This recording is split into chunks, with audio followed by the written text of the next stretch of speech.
Minutes. Maybe that won't be a line of questions tonight. He's speaking with Mike in the media.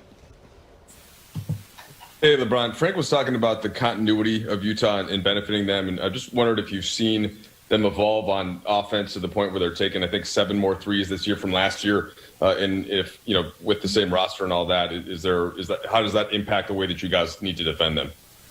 I think, they come back with the same roster. But I think what I noticed more than anything is those guys they're fully healthy. I think Mike Conley is back to himself, fully healthy, moving. You can see the way he's moving out there on the floor. And it's trickled down to everybody else, So, they're playing some really good ball. It's a really good team. Yeah, Markieff was just talking about the kind of managing through mental fatigue and how that's been something that's important. This team needs to go through some struggles. Last year's team had the 4-game losing streak in December and then bounce back. You've talked about this extensively this year, but how do you lead through that way with teammates that are trying to find themselves and trying to do a little bit more with AD out? Yeah, it's challenging for all of us, especially some of our young guys, some of our guys that haven't been in this position before where they need to do a little bit more than, what they're asked in a normal situation. Everyone's, just speaking about AD, and obviously that's a big hit, but we also haven't had Dennis along the stretch for a few games too. He's a big piece of our puzzle as well. So, and everyone has been put in positions that they, wouldn't be put in under normal circumstances. But, it's always about staying confident, continue to give my teammates the courage and the confidence out there on the floor and to make plays. And, it's a tough stretch for us, but, if, this won't define who we will be for the rest of the season and for the long haul, that's for sure. Okay, Kyle, then please. Hey, LeBron. And obviously, the most pressing thing is not having your two best players. But Markieff was saying that, early on in the season, you guys were winning on talent a lot. Do you think that sort of the gap that you guys have and you're at full strength maybe is contributing a little bit to some of the struggles you're having now as a team mentally when you're trying to carry on without those guys? Well, obviously, we all got to do a better job, in our own individual self, and that will carry on to the team, and and pick up in AD's and Dennis, absence. We just hit a rough patch, and it happens throughout the course of a season. You don't want it to happen, but when it does, I think it defines character. It challenges you, and you just get ready for the bounce back. So you learn from tonight, learn from the previous games, and then get ready for the next one. Okay, Dave McMenamin. Hey, LeBron, you've mentioned the term or the phrase being comfortable, being uncomfortable in the past. Is that type of time that you go through, does it allow you to learn teammates better or see a different side of them? Especially you basically have, 4 new guys on this team, 5 new guys in the rotation. And can that help down the line? No, absolutely. Always the best teacher in life is experience. And, for us to be going through this right now, I think it's going to benefit our team tremendously. Okay, Dan Wilkie, please. LeBron, as a group, really since February, the team has not shot the ball well.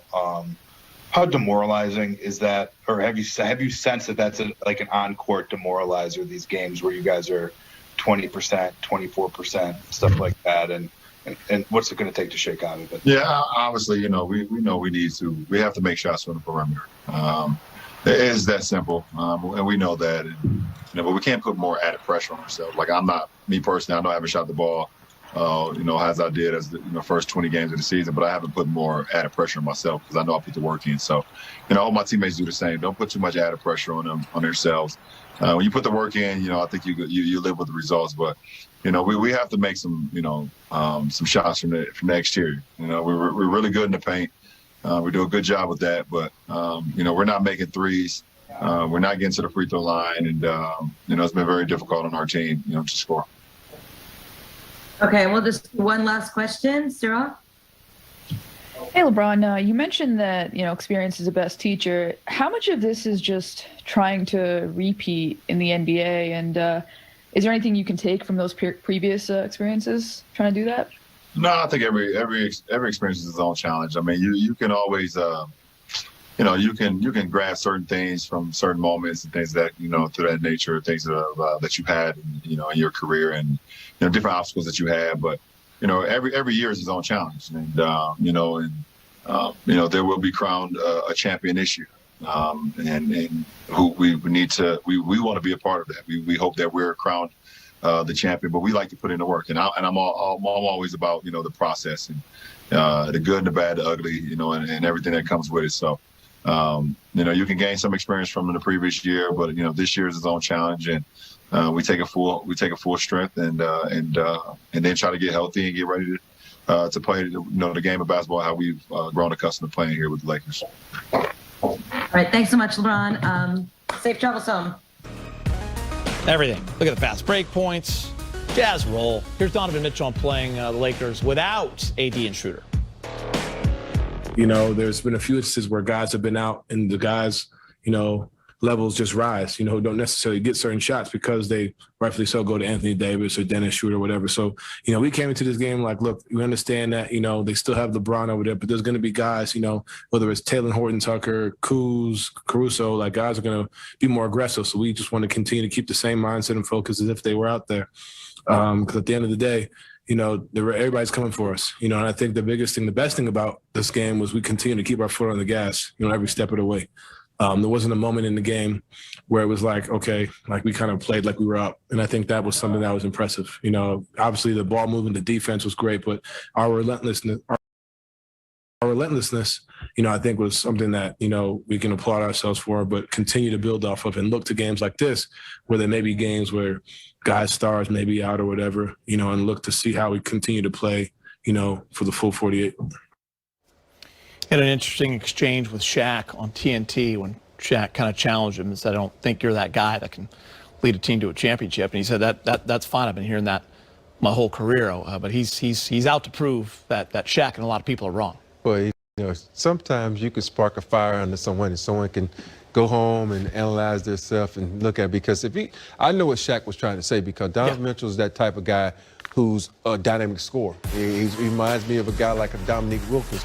You're going to get your buckets, but are you going to make the people around you better? You're a great player, but you don't have the tendency to pass the ball, get people involved. But Donovan Mitchell now has a great rapport with the Stifle Tower.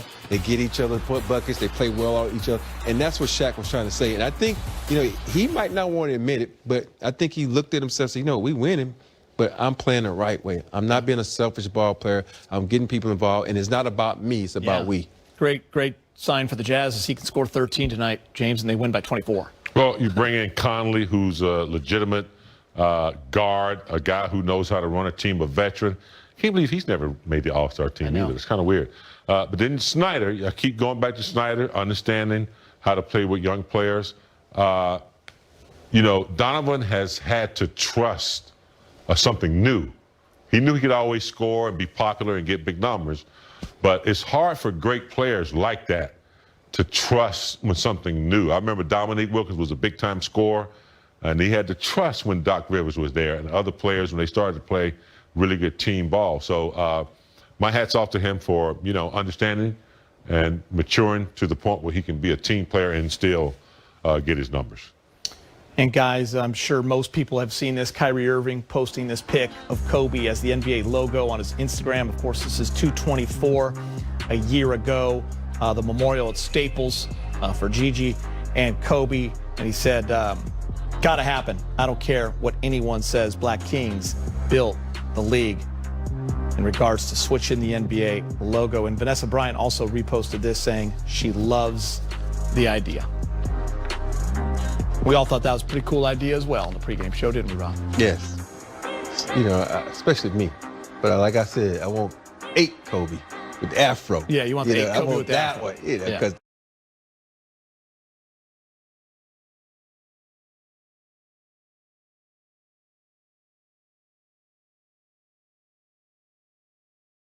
that was the young guy who came out, won 3 rocks, so I'm looking for I'm voting for the number 8.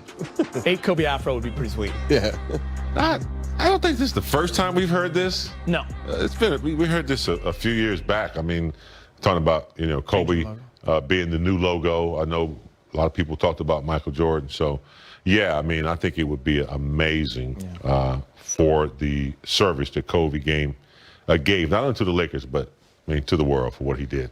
Rob, I think you're going to love this as a former teammate of Kobe's. Jordan Clarkson recently talked about how much of an influence Kobe had on his career. Here's what he said Kobe told him before he went into his very first NBA game. Kobe said, "We don't shoot them shots practice for no reason.